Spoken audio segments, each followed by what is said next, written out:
Yahoo Sports Sochi Stars is brought to you by Crest 3D White Strips. You had a spectacular crash during your training. You slid off your sled and somehow got back on the way down.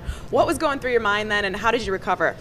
Well, in our sport, crashes are pretty common, and you have to be prepared for that. And if you give up and let the sled go, then it's all over. But if you stay focused, then you can pull it back. So I just waited for the right moment and got back on the sled. Had you had many crashes like that before, or was that kind of new?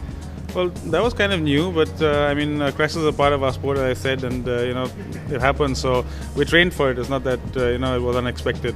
But of course, at that moment of time, there's a lot going through your mind. But I just decided that I have to finish the race, and I have to get ready for tomorrow. So I just didn't let it go. All right, Indian luger Shiva Keshavan, thanks so much for stopping by. This is your Yahoo Sports coverage of the 2014 Winter Olympic Games from Sochi. Yahoo!